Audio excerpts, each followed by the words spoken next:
லக்னத்துக்கு 5ஆம் இடம், 5ஆம் அதிபதி குரு. இதை வச்சு தான் நிறைய பேர் பார்க்குறாங்க. அப்படிங்கும்போது லக்னத்துக்கு சம்பந்தப்பட்ட திசை நடந்தால் தான் குழந்தை பேர். ஒரு கன்னியா லக்னம்னு வச்சுங்க. கன்னியா லக்னத்துக்கு 5ஆம் அதிபதி அப்படின்னு பார்ப்பீங்க. 5ஆம் அதிபதி நீசமாகி போச்சு. சரி, 5ஆம் இடத்துல 5ஆம் அதிபதி நீசம். 5க்கு 5ன்னு சொல்லக்கூடிய சுக்கிரன் அதுவும் போய் நீசமாயிடுச்சு. அப்போ இவர் குழந்தை இல்லை அப்படின்னு சொல்லிட்டு போயிடுவீங்க. அதே போல் புத்திர பாக்கியம் எப்போது என்கிற ஒரு சிறப்புரையாற்ற வருகை தந்துள்ள கோயம்புத்தூரை சேர்ந்த ஐயா துரைசாமி அவர்கள் இப்பொழுது சிறப்புரையாற்றுவார்கள். ஐயா அவர்களை வருகிறவர்கள் வரவேற்கின்றேன்.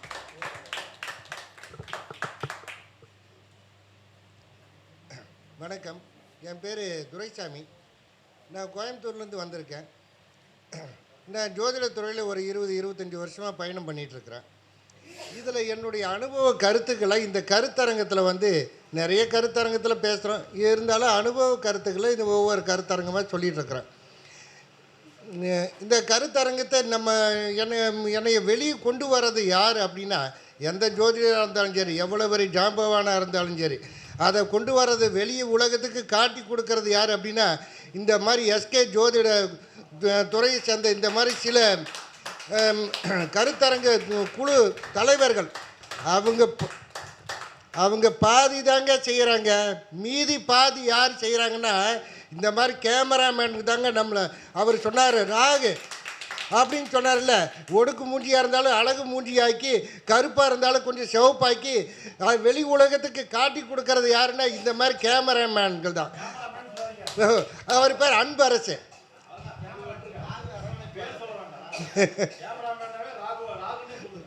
அப்படி சரி, அதனால் அவரையும் நம்ம பாராட்டணும். நிறைய பேர் அவர் யாருமே கவனிக்கிறதில்ல, கண்டுக்கிறதில்ல.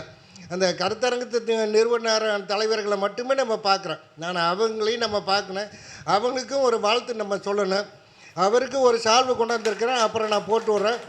அவருக்கு ஒரு வெகுமதி என்னால் முடிஞ்சதை கொடுக்குறேன், அது அப்புறமா சொல்கிறேன்.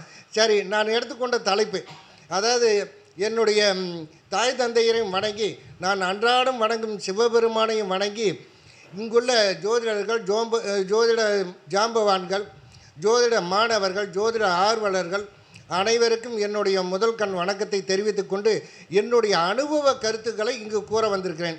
நிறைய கருத்தரங்கத்தில் நான் போய் நிறைய என்னுடைய அனுபவ கருத்தில் போன ஒரு கருத்தரங்கத்தில் கூட 4ஆம் பாவத்தை பற்றி பேசியிருந்தேன். அதாவது எப்போ பார்த்தாலும் திருமணத்தை பற்றி பேசுகிறீங்க, வேறு ஏதாவது ஒரு தலைப்பு பேசினாங்க. 4ஆம் பாவத்தை பற்றி பேசினேன். 4ஆம் பாவத்தை பற்றி என்னென்ன, 4ஆம் பாவம்னா வீடு, எடுத்தது 4ன்னா நினச்சவே வீடு தானே வரும்.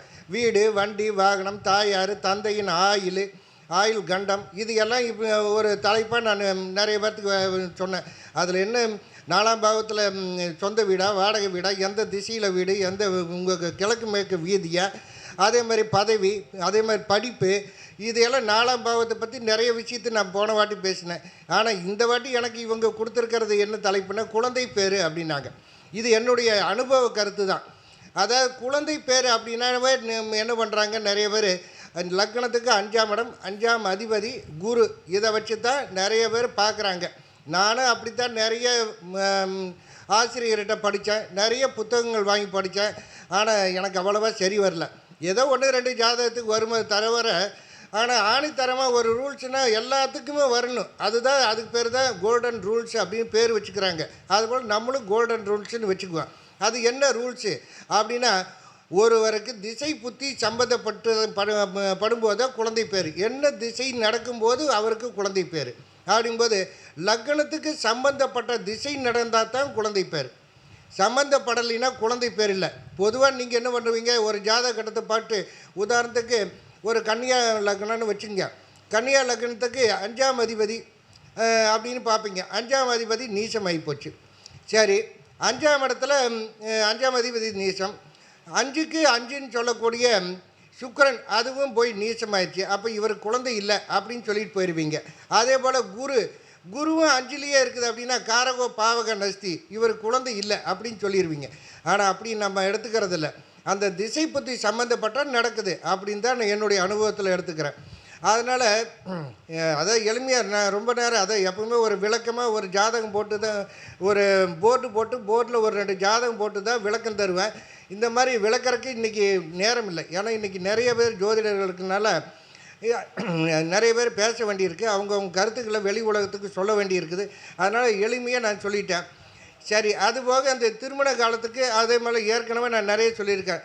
திருமண காலம்னாவே 9க்கு சம்மந்தப்பட்ட திசை நடக்கணும். 9க்கு 5ன்னு அதாவது 9ன்னு சொல்லக்கூடிய 5ஆம் இடத்த புத்தி நடக்கணும். அதே மாதிரி 5க்கு 9ன்னு சொல்லக்கூடிய லக்னத்துக்கு சம்மந்தப்பட்ட அந்தரம் வந்தால் தான் ஒருத்தருக்கு திருமண காலம்னு 100% சொல்ல முடியும். சொன்னேன் நான். நிறைய பேர் நம்மளை பாராட்டி நிறைய பேர் நம்மக்கிட்ட படிக்க வராங்க.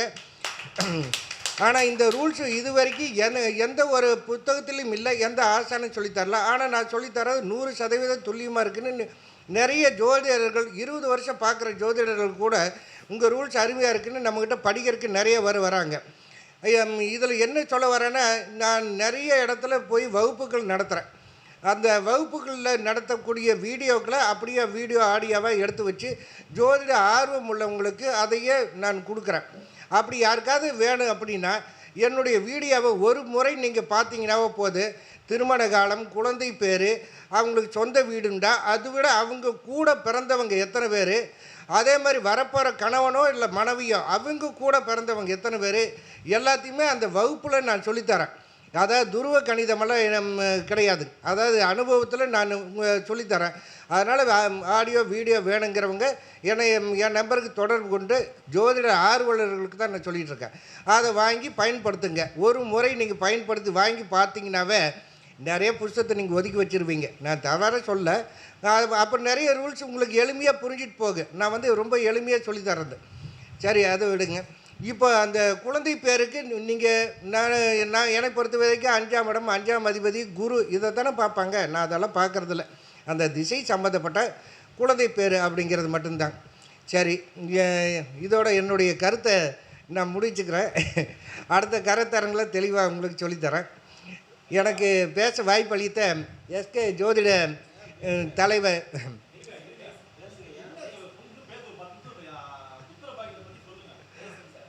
அது ஒரு விளக்கத்தோடு சொன்னால் தான் நல்லா இருக்கு.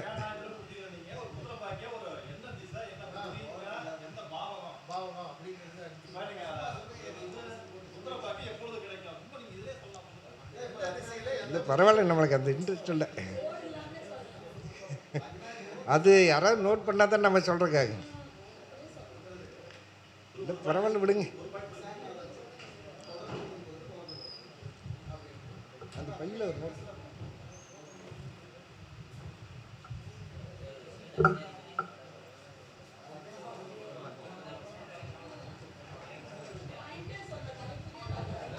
ஞாபகம் அந்த அளவுக்கு ஞாபகம் சக்தி இல்லைங்க.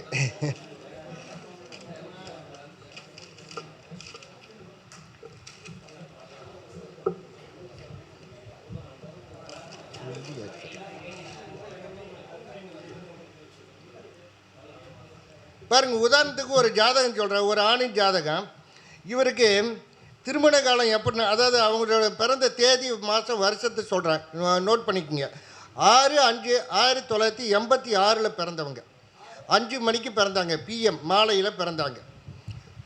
அதாவது கேரளாவில் பிறந்தாங்க. ஆனால் கேரளாவில் நிறைய ஜோதிடர்களை குழந்தைக்காக நிறைய பார்த்து போட்டு கடைசியில் நம்மக்கிட்ட வந்தாங்க, எங்கள் குழந்தை பேர் இருக்குமா அப்படின்னு. அவங்களுக்கு திருமண காலம் அதே போல் 4/11 அதாவது 2014 திருமணம் நடந்தது. அப்போ 2014 நடந்தால் இப்போ எத்தனை வருஷம் ஆச்சு? 12 வருஷத்துக்கு மேலே ஆச்சு.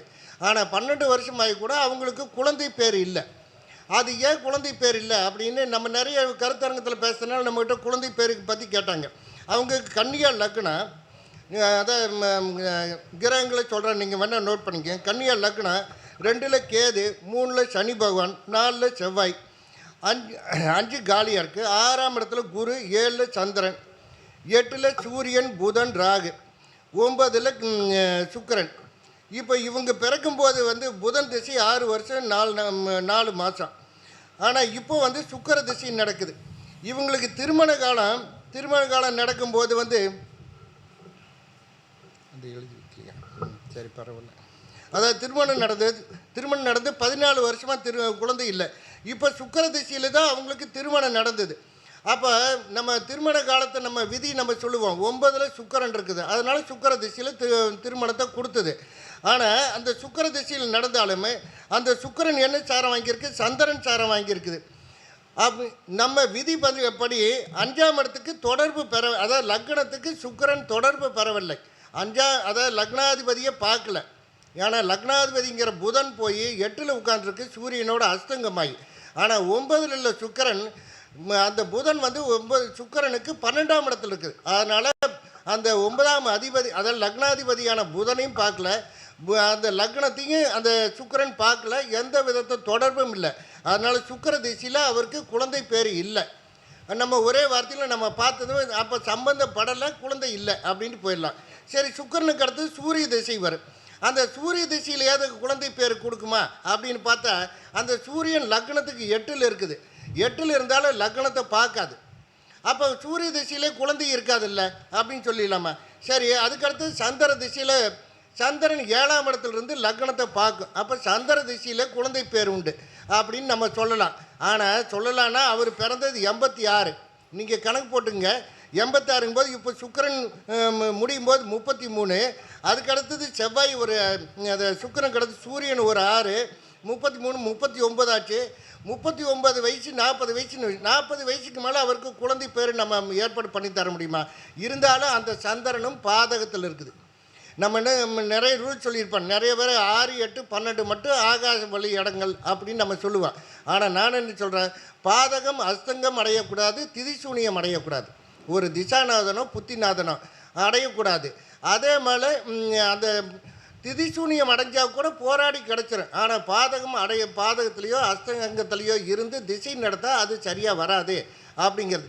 சரி, இதுக்கு ஒரு மாற்று வழி ஏதாவது இருக்குதா அப்படின்னு பார்த்தா நிறைய பேர் நட்சத்திரங்களை இயக்கி இப்போ நிறைய பேர் சொன்னாங்க, இந்த நட்சத்திரத்துக்கு இந்த கடவுளை வணங்கு, அந்த கடவுளை வணங்குன்னு நிறைய ஒவ்வொருத்தரும் ஒவ்வொரு விதத்தில் சொன்னாங்க. என்னுடைய அனுபவத்தில் என்ன சொல்கிறேன், ஒரு திசை நடக்குது அப்படின்னா என்ன திசை நடக்குதோ அந்த திசாநாதன் என்ன சாரம் வாங்கியிருக்கானோ அந்த திசாநாதன் எங்கே அமர்ந்து சாரம் கொடுத்தவன் எங்கே அமர்ந்து இருக்கானோ அதுக்கு 2 கூடிய நட்சத்திரம் எதுவோ அதை இயக்குனாவே இவங்களுக்கு வேணுங்கிறது அந்த திசையில் கிடைக்கும். அதே போல் புத்தி அப்பப்போ வரும், 3 வருஷம் 2 வருஷம் 6 மாதம் 10 மாதம் இப்படிங்க கூட வந்துட்டு போக. அப்போ என்ன புத்தி நடக்குதோ அந்த புத்திநாதனுக்கு சாரம் கொடுத்த கிரகம் எதுவோ அது எந்த பாவகத்தில் உட்கார்ந்துருக்கோ அதுக்கு 2வது நட்சத்திரம் எதுவோ அந்த நட்சத்திரத்தை இயக்குனாவே அந்த புத்தியில் இவங்களுக்கு தேவையானது கிடைக்கும் அப்படிங்கிறது என்னுடைய அனுபவம். இது அனுபவத்தை வச்சு தான் நிறைய பேர்த்துக்கு அந்த குழந்தை பேருக்கு இப்போ உங்களுக்கு இந்த சுக்கிர திசை நடக்குது. சுக்கிரன் வாங்கிய சாராதிபதி சந்திரன், சந்திரன் 7ல் போய் உட்காண்டிருக்கு. 7ல் உட்காண்டிருந்தாலும் அது புதன் சாரம் வாங்கியிருக்கு. புதனுக்கு அடுத்தபடியாக 2வது நட்சத்திரம் எது, கேது. அப்போ கேதுவை வணங்குங்க. கேதுன்னா தலையில்லாத தெய்வங்கள், ஆஞ்சநேயர் எடுத்துக்கலாம், விநாயகர் எடுத்துக்கலாம். அதனால் வீடு பக்கத்தில் இருக்கிற விநாயகரவே எடுத்துங்க. விநாயகருக்கு அந்த சந்திரனோட நட்சத்திரம் இருக்கிற பக்கத்தில் சந்திரன் இருக்கிறனால சந்திரன்னா பாலை குறிக்கும். பால் வாங்கி நீங்கள் பிறந்த நாள் அன்னைக்கோ இல்லை பிறந்த நட்சத்திரத்தை அன்னைக்கோ அந்த விநாயகருக்கு பால் அபிஷேகம் பண்ணிட்டு வாங்க. அபிஷேகம் பண்ண முடியாட்டி கூட பாலை வாங்கி கொடுத்துட்டு அபிஷேகம் பண்ணிருங்கன்னு சொல்லிட்டு வாங்க. இப்படி சொல்லிட்டு வந்தாவே அவங்க செய்ய அவங்களுக்கு அந்த என்ன தேவைக்காக அவங்க மனசில் நினச்சி செய்கிறாங்களோ அந்த காரியம் நிறைவேறுது அப்படிங்கிறது என்னுடைய அனுபவம். இதே போல் தான் ஒருத்தருக்கு குழந்தை பேருக்கு வேறு ஒரு ஜாதகத்தில் ஒருத்தருக்கு குழந்தை பேருக்காக வந்தாங்க. அவங்களுக்கு அதே போல் தான் சொன்னேன். அதாவது ஒரு பக்கத்தில் இருக்கிற விநாயகர் கோயிலுக்கு போய் நீங்கள் பிறந்த ஜென்ம நட்சத்திரத்தை அன்னைக்கு போயிட்டு வாங்க அப்படின்னா, அதாவது எத்தனை வாட்டி போகணும் அப்படின்னு கேட்டாங்க. ஒரு விநாயகர் கோயிலுக்கு போகிறக்கு ஒரு இவங்க வேண்டுதல் மட்டும் பலமாக வேணும். ஆனால் எத்தனை வாட்டின்னு கேட்குறாங்க. அப்போ அளவாக தான் நீங்கள் உங்கள் வீட்டுக்கு வந்து அளவாக தான் இப்போ சாப்பாடு தருவீங்களா? முழுமையாக வயிறு நிறைய தர மாட்டிங்களா? அப்போ முழுமை அடையணும் அப்படின்னா நம்ம ஆள் மனசு வச்சு அடி மனசிலிருந்து நம்ம ஆண்டவனை வணங்கினா தானே நம்மளுக்கு கிடைக்கும். நீங்கள் போயிட்டு வாங்க, அதை கொஞ்ச நாள் போங்க, அப்புறமா பார்க்கலாம் அப்படின்னா. அப்போ அவங்க என்ன பண்ணாங்க, சரி நீங்கள் சொல்கிறதுக்காக நாங்களும் போகிறோம் அப்படின்னு. அவங்களுக்கும் அதே போல் 8 வருஷமாக குழந்தை இல்லை. அவங்களும் என்ன பண்ணாங்க, ஒரு 6 மாதம் போனாங்க. 6 மாதம் போயிட்டு மறுபடியும் 6 மாதம் கழித்து நம்மக்கிட்ட நேராக வந்து, ஏங்க 6 மாதமாக போயிட்டுருக்கிற ஒன்றுமே ஆகலையே அப்படின்னாங்க. ஒன்றும் ஆகலையா, இன்னொரு 3 மாதமாவது போங்க, அதுக்குள்ளே ஏன் சலிச்சுக்கிறீங்க அப்படின்னா. அதாவது ஒரு அந்த சூரியன் சுற்றி வரக்கு 12 கட்டத்தை சுற்றி வரக்கு 12 மாதம் ஆகும். 12 மாதம்னா ஒரு வருஷம் ஆகும். அப்போ இவங்க தொடர்ச்சியாக இவங்க போகும்போது தெய்வம் நின்று கொள்ளும். அப்போதாவது மெதுவாக தான் கொடுக்கும், உடனே தராது. அப்போ இவங்க மறுபடியும் 3வது மாதம் நமக்கு ஃபோன் பண்ணுறாங்க. ஃபோன் பண்ணி 9 மாதம் ஆகி போச்சுங்க நீங்கள் சொன்னீங்கன்னு. இன்னொரு 3 மாதம் போங்கப்பா, அதுக்குள்ளே ஏன் அவசரப்படுறீங்க அப்படின்னு. மறுபடியும் 3 மாதம் கழித்து இவங்க எனக்கு ஃபோனே பண்ணல. நானும் இன்னும் ஒரு வருஷம் ஆகி போச்சே, நம்ம வேண்டுதல் நம்ம சொன்னது சரியில்லையோ அப்படின்னு நினச்சேன். அதுக்கு அடுத்த மாதம் அவங்களே ஃபோன் பண்ணுறாங்க, நீங்கள் சொன்ன மாதிரியே பொண்ணு 2 மாதமாக இருக்குதுங்க. அப்போ அந்த வேண்டுதல் மனசு விடாமல் இவங்க ஒரு வருஷம் சூரியன் சுற்றி வரக்கு 12 மாதம், அந்த 12 மாதத்தில் இவங்க சுற்றி வந்த பின்னாடி 12வது மாதத்தில் கரு உருவாயிருக்கு. அப்போ மனசு அங்கே வச்சாங்க. அது இதே போல் தான் அந்த திசைக்கு 2ஆம், அதாவது சாரம் வாங்கிய கிரகத்துக்கு 2வது கிரகத்தை இயக்க சொன்னேன் நான். இது போல் தான் அந்த கேதுன்னு சொல்லக்கூடிய விநாயகர் வழிபட சொன்னதுனால தான் அதுபோல் நடந்தது.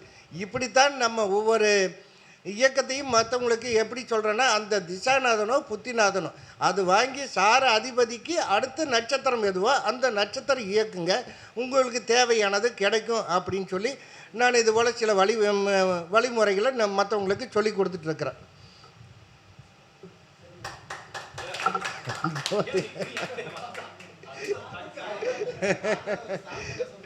சரி போதுங்க, அது நல்லது. அதாவது போர்டு இருந்ததுன்னா நம்ம நிறைய விஷயத்தை அதில் சொல்லுவோம். இல்லை வேண்டாம், பரவாயில்ல விடுங்க. இன்று சிறப்பான முறையில் பல தகவல்களை தந்த ஐயா துரைசாமி ஐயா அவர்களுக்கு நம்மளுடைய சூரியன் சுந்தரராஜன் ஐயா அவர்கள் சிறப்பு மரியாதை செய்வார்கள். என்னுடைய நம்பரு 936 31 48 0 89.